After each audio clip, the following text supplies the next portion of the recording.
Nimesimama hapa kumtukuza Yesu wangu. Haleluya. Wapendwa, Yesu ni mzuri. Yesu anapendeza. Kuna wimbo unasema natamani nikae na wewe nyumbani mwako. Siku zote ni utazame uzuri wako. Haleluya. Yesu ni mzuri. Anapendeza sana. Sijamuona kwa uso lakini katika maisha yangu ninavyomuona anapendeza. Ni mzuri sana. Bwana Yesu asifiwe. Ninamshukuru Mungu kwa neema ya wokovu alionipa. Mimi hapa nimeokoka mwaka 2023. Aliniokoa kwa jinsi ya ajabu sana. Mungu anaweza kumtumia mtu yeyote kukuokoa. Anaweza kutumia hata mlevi. Anaweza kutumia hata mganga wa kienyeji, wana wa Mungu. Mimi mdada aliyenifanya niokoke, nikapata neema ya kumjua Mungu, ni mpagani mpaka sasa tunavyoongea hivi. Nimeenda kwa waganga mzuri, lakini alinionyesha ya kwamba twende mahali paluka mabudu Mungu. Alipata changamoto akaenda kanisani. Alipoenda kanisani akaniambia, Mama Baraka, Jumapili nimepata kanisa ni nzuri, linapendeza. Wanamsifu Mungu. Kipindi hicho nilikuwa nasali kwenye kanisa zuri sana. Nikiona kanisa la mabati kama hivyo naona huu ni upuuzi. Naenda kusali kwenye yale makanisa makubwa makubwa yenye viyoyozi. Nilikuwa naenda kusali huko. Basi huyo dada akanikaribisha kanisani. Nilipoenda kanisani nakumbuka nilimkuta mama mchungaji. Siku hiyo mama mchungaji alihubiri kuhusu nadhiri. Kipindi nimemaliza form 4. Kipindi sijamaliza niko form 3. Nilimwambia Mungu, nikimaliza shule nitakutolea sadaka ya shukurani. Lakini nilipomaliza shule na nimemaliza nikafaulu, sikutoa ile sadaka. Lakini kwa ile ilikuwa ni siku ya Ijumaa, mpaka sasa hivi nakumbuka. Nilipofika pale, ile neno lilivyohubiriwa nikasema, kwa sababu hili neno nimelipata hapa, itabidi nije Jumapili nitoe sadaka ile nadhiri niliyoahidi mbele za Bwana. Nikishamaliza hapo tumemalizana, niende kuendelea kusali kwenye makanisa makubwa. Mimi siwezi kuendelea kusali kwenye mabati. Basi nilifika pale nikasali, baada ilikuwa inapendeza sana, nikatoa ile sadaka ya nadhiri, nikamshukuru Mungu. Lakini baada ya hapo Yesu alinikamata hapo. Tangu ya Jumapili sikurudia tena kuondoka kwenda kusali mahali popote. Niliendelea kumwabudu Mungu mahali hapo. Wana Mungu, nilikuwa maskini. Nilikuwa nachekwa na majirani.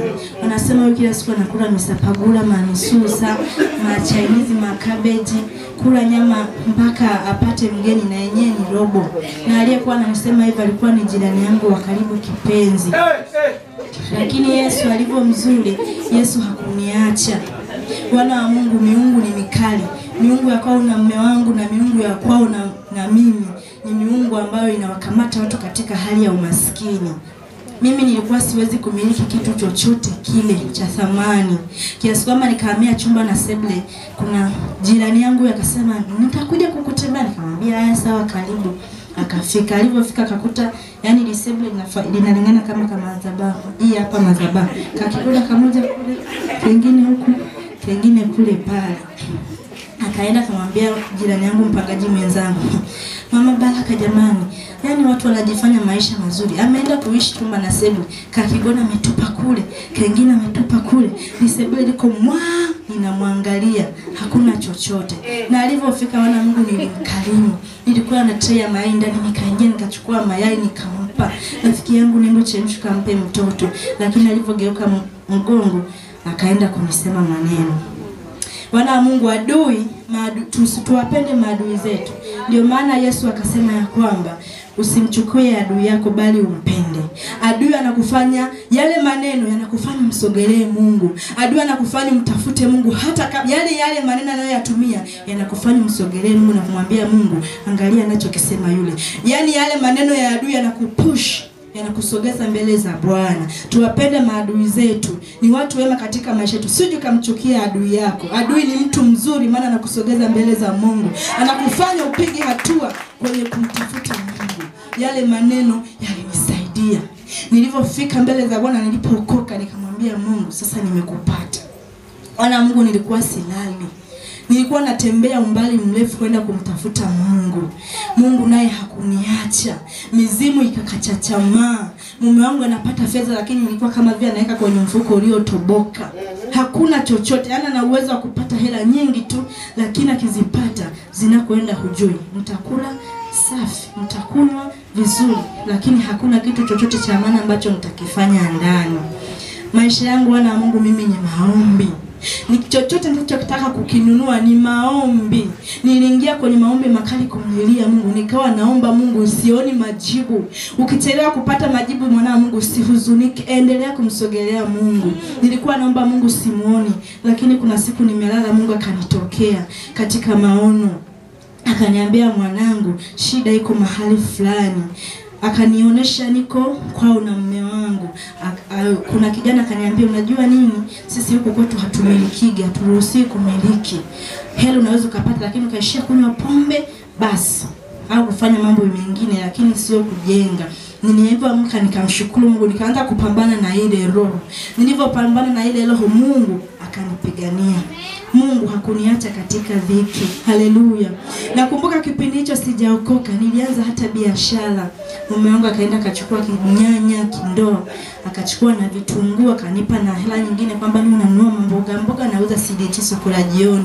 Wana wa Mungu, napanga nyanya zako zinamelemeta namna hii, lakini watu wanazipita wanaondoka. Huoni hata mtu mmoja, yule mwenye mabaya pembeni yako ndio anauza. Haleluya. Nilikuwa sijamjua Mungu wa kweli enzizo, niliteseka sana. Lakini sasa hivi ninamshukuru sana Mungu. Hata katika biashara yangu ninamuona Mungu kwa ukubwa, kiasi kwamba nakuta nimekaa kwenye meza nasema, Yesu ni Bwana. Leo ninalithibitisha jina la Yesu. Yesu ni mwema, wana wa Mungu. Ninamuona kipindi kile nilipokuwa napita na sasa hivi ni tofauti. Sasa hivi haijalishi nina biashara mbovu, wateja wananunua tu. Majuzi nimemchukua mzigo hata yani umechukua mzigo libani na vitu mabaya yani haeleweki. Nikasema kwa jina la Yesu nitauza. Mbona wa mataifa wananunua mabaya yanaenda? Kwa hiyo mimi mwana wa ufalme wa Mungu aliye hai aliye juu mbinguni ndio nikose wateja. Akasema nitauza. Uweze nimeyaweka pale mabaya hivyo wateja wanapita wananunua. Muone namna Yesu alivyo mzuri. Yesu ni mzuri, wana wa Mungu. Tumng'ang'anie Yesu kama vile kupe anavyong'ang'ania kwenye nyama. Mshawahi kuona kupe anavyomng'ata ng'ombe? Anang'ang'ania kiasi kwamba ukimtoa hivyo anang'ang'ania. Na sisi tuwe hivyo, tuwe kama kupe.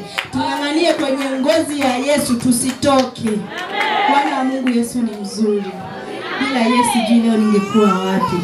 Nahisi hata mavazi nisingekuwa nayo. Nilikuwa maskini sana, lakini nilivyomtambua Yesu, kikubwa tu nimtumikie katika roho na kweli. Usimtumikie ili kwamba upate pesa, majumba, magari. Hapana, kutoka ndani ya moyo wako mpende Mungu. Ukisikia roho inakusukuma kwa sababu ya kupenda mazuri, mwambie Yesu, nitengeneze. Nisikufuate kwa sababu ya majumba na magari, maana hivyo vinapita tu wapendwa wangu. Tutaviacha magari, majumba, manini tutayaacha. Lakini kwa sababu tuko duniani tunayahitaji, lakini wa kwanza ni Yesu. Haleluya. Amen. Nashukuru Mungu kwa hilo.